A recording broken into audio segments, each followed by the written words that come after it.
Today we are going to discuss Poynting vector and Poynting theorem. Uh, this topic is part of Unit 3, uh, which is on electromagnetic theory. Last week we have already discussed the derivation of wave equation for propagation of electromagnetic waves in different medium. And while deriving the wave equations, we had already discussed the importance of E, that is electric field component, and H, the magnetic field component. And while we were discussing the uh, propagation of electromagnetic waves, a question was already being discussed at that time, that what is the power of the electromagnetic waves which are being carried by those waves during propagation. So today, during discussion on Poynting vector and Poynting theorem, we will come across such terms. So let's see what is in store for you. So as we just mentioned in the previous slide, Poynting vector and Poynting theorem. So let us see what is Poynting theorem vector. Poynting vector S is equal to E cross H.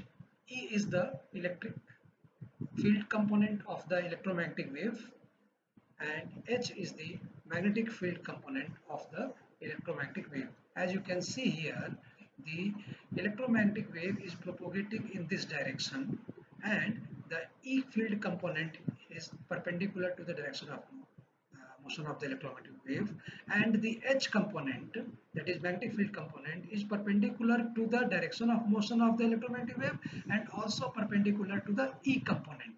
Now the energy content in the electromagnetic wave is represented by both E and H. So the power of the electromagnetic wave can be represented in the form of the cross product of E and H.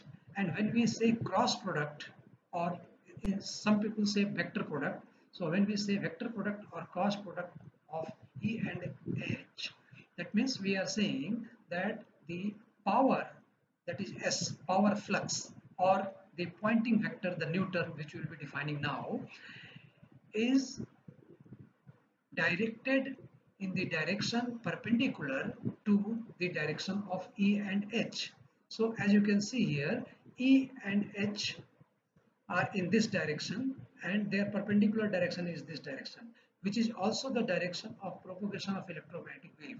So we can easily say that the power flux of the electromagnetic wave is flowing in the direction of the electromagnetic wave, which is also perpendicular to the E and H component.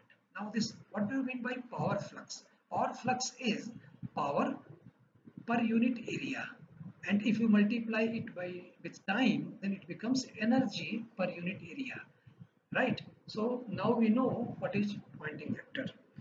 Now, as we were discussing last week about the power content into the electromagnetic waves which are propagating from the source to a receiver which is far away. So what could be those conditions? Let us try to imagine. So these are the two areas which I have just noted down, but you can write many more examples. Say for example, the radiation from sun which is coming to earth can be represented by Poynting vector. How?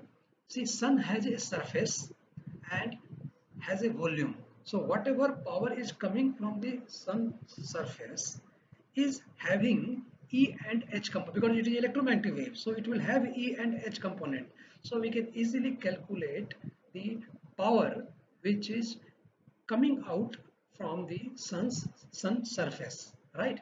And that will be represented in terms of S equal to E cross H. Similarly, the power or power into time, that is energy, which is reaching the earth surface, is again can again be represented in terms of Poynting vector, right? So this is how we explain the Poynting vector. Another example is the microwave power. See, in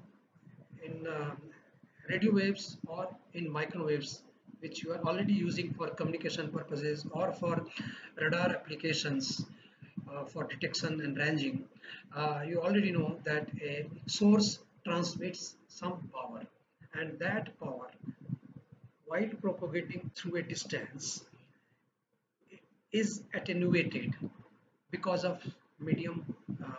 Medium, some components of the medium have conductivity, dielectric constant, or permeability. So because of these factors, the power is also reduced. So finally, what power will be able to reach the receiver, and what power is coming from the source. So if we know these factors, we also know what is being lost in the midway. So these calculations will be possible if we have fair good idea about Poynting vector, right? So this is how we are going to discuss today. Now, this is the definition of the Poynting vector, and now we are going to derive Poynting theorem, which is on the next slide. So we go to the next slide, please. See, I have just done some calculations which have been made easy so that you can easily follow it also. Here we are deriving the Poynting theorem. So to derive the Poynting theorem, let us first write down the two Maxwell equations. The first Maxwell equations, which is really number 3 in the series of the Maxwell equation, is del cross E equal to minus mu divided H upon divided T, where mu is your permeability and H is the magnetic field strength, and E is the electric field component, as we discussed on the previous slide. And which is this particular equation is as per Faraday's law. Now the second Maxwell equation, which is fourth in series in the Maxwell equation, is del cross H equal to sigma E plus epsilon divided E upon divided T. Now this is derived from the Ampere's law under time varying conditions. So we will utilize these two equations 1 and 2 for the derivation of the Poynting theorem. So what we do is, first we take the scalar product of equation 2 with E, and when we take this scalar product of 2 with E, then it becomes E dot del cross H. As you can see here, E dot del cross H equal to sigma E dot E, which becomes sigma E square, plus epsilon divided E upon divided T dot E, which is this, right? Now we know from vector algebra that del dot A cross B equal to B dot del cross A minus A dot del cross B. This is general formula which you can easily understand also, because you can see here, this is a cross product of two vector quantities, and the operator's dot product or scalar product, which the resultant of these two can be written in this form. So assuming E to be A and H to be B, we can easily utilize this formula to rewrite this equation E dot del cross H. So E dot del cross H becomes here minus del dot E cross H plus H dot del cross A. Okay, you can easily note it down if you consider E as A and H as B here, right? Or vice versa, whatever you want. So this is there, and the right hand side of the equation is written here. Now this term, the second term on the right hand side, is back calculated so that we can include this E as part of this E. So we can write it like this, and how we arrived it, you can see it here, because earlier we had E dot divided E upon divided T here. So this can be converted into this, and this can be converted to this, or back from this you get this, and then you get this. So this equation is already clear to you, I hope. Now taking scalar product of equation 1 with H, so this becomes H dot del cross U. Just look at this. This becomes H dot del cross E equal to minus H dot mu divided H upon divided T. You can see this. So this becomes here, and you utilize the same back calculation to arrive at minus mu upon 2 divided h square upon divided t. Now this equation 4 can be easily substituted into equation 3 because here we have a component h dot del cross E. So by putting this we get this equation which you can compare here. This part has been replaced by this part from equation 4 and then rest is like this one. Okay, so this is we are here. Now we are rearranging the term in such a way that we come to equation 5. You can see that some signs have been changed because this part, this expression goes to the right hand side and then finally you get this equation, right? I hope you are getting it here. Just wait for half a minute and then you can understand it also. Suppose I remove minus sign from here, then it becomes del dot E cross H, and if I remove minus sign from here, then this minus sign will also be removed. So this goes here and then minus sign again comes into picture here, and then why I put minus sign here. So this can easily be obtained, right? Now taking volume integral of this equation, we get volume integral of del dot E cross H dV minus volume integral of this expression divided upon divided T will be outside the integrand, and then volume integral of sigma E square dV. Now we know from the divergence theorem, which you have already studied in class 12th, I think, and although we didn't discuss during our discussion in electromagnetic theory, but this is a well-known standard divergence theorem, which says that volume integral of del dot E cross H is equal to surface integral of E cross H. And why this is so, this I can explain to you to make it slightly easy for you. And the explanation is like this. See the when we say the volume integral of E cross H,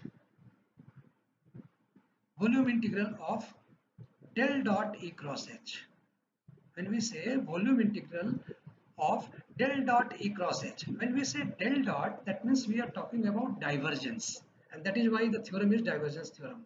So when we say del dot E cross H, that means we are talking about divergence of the power flux, because we already defined E cross H as the power flux. So divergence of the power flux, that means divergence of the power per unit area from a given volume, right? That means you have a volume inside which there is a power because of these electromagnetic waves. Now these are to be diverted, that because we are talking about divergence, so these are to be diverted. So this diverting power flux from this volume will be equal to the what? You see the second term, it will be equal to the power flux coming out from the surface enclosing that volume. This is quite natural, but only thing is that we, with the help of this theorem, we are removing the del dot part and it becomes a surface integral, more easy, right?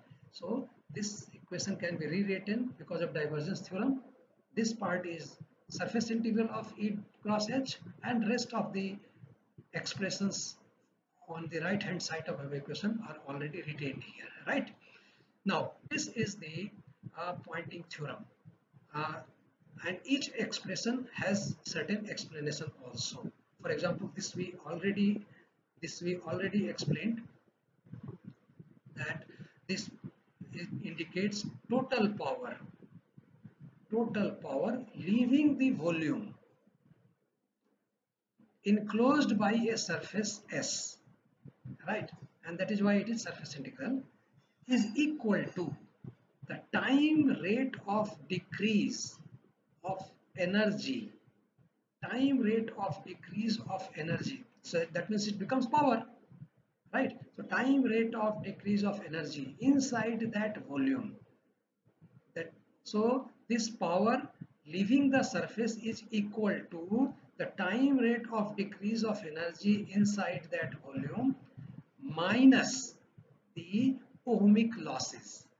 And why this is happening, you can see here the half epsilon E square means talks about the stored electrical energy, and half mu H square talks about the stored magnetic field energy, and both combined talks about the total energy associated with the electromagnetic wave. Now its rate of decrease is because of minus sign, and time rate of decrease because of diverty. So I hope it is clearly understood to you. Now this term is ohmic losses because sigma E square is because of this term Ohm's law of electromagnetics, and the medium has a conductivity. So if it has a conductivity, there will be ohmic losses. So there are two losses. One is the losses because of conductivity in the medium, and other is the losses because of epsilon and mu, right? So this theorem is known as Poynting theorem. And what does Poynting theorem mean? Poynting theorem states that the net power flowing out of given volume is equal to the time rate of decrease in the energy stored within the volume minus the ohmic losses, right? So I think I have already explained to you the meaning of this term. The quantity E cross H on left hand side is known as Poynting vector S, measured in watt per meter square, which we already explained as the power flux, that means power per unit area, and if you multiply it with time t, it becomes energy per unit area, right? So this was Poynting theorem. So now in your examination, if there are certain questions like define Poynting theorem, so if it is just a definition, you can define the Poynting theorem with the help of this statement. You can write the expression also, but if you have to derive the Poynting theorem, you can derive it from the starting from the Maxwell's equations. If you have to define the Poynting vector, that was on the first slide. If you have to define the applications, that I have already explained, and I am sure you will write the two applications using your own resources. The two applications in solar radiation or in microwave communication that you can write. Now we will just give you two examples on numerical so that the Poynting vector and Poynting theorem are more clearly understood. So let's say first example is calculate the magnitude of Poynting vector at the surface of the sun, given that power radiated from the sun surface is so much and radius of sun is so much. Now as we discussed in the definition of Poynting vector, which was S, that is S was power flux, power per unit area, and if you multiply the power flux per unit area with area of the sun, 4 pi r square, it becomes the total power coming from the sun, right? So this can be written as S equal to so much, and P, that is power coming out from the sun, is already known here. Radius of the sun is already known here. So you have calculated S, that is Poynting vector, that means power flux, power per unit area of the from the surface of the sun. This is the power per unit area. Okay. Now second example is slightly more clearer because it talks about the earth as the receiver. If the average distance between the sun and earth is so much and the power radiated by sun is so much, so that the average solar energy incident on the earth is so much. Now you can see here it talks about energy, calorie per centimeter square, that means energy per unit area into minute, that means it becomes power. So this is, I hope it is clear to you. So this is like your Poynting vector S, right? Now we just go to the calculation. So if r is the distance between so and so and so and so, because in fact why I have modified it here, because this numerical I took from this book. uh, it is already written here. There was a misprint here, so I just corrected it. So So SE, E because we are talking about the Poynting vector reaching on the Earth's surface. So SE into 4 pi r square equal to P, similar to that. So SE equal to so much, and P radiated from the sun is known now, this one. Now this r is the distance between sun and earth, okay, and if you calculate it comes so much, so which is the Poynting vector reaching the earth's surface. You can say this is the energy per unit area, solar energy reaching per unit area on the earth surface. Okay, so this is what we tried to discuss today. I hope everything is clear to you. If you have any queries, you can always ask tomorrow. Thank you so much. We close the discussion now, right?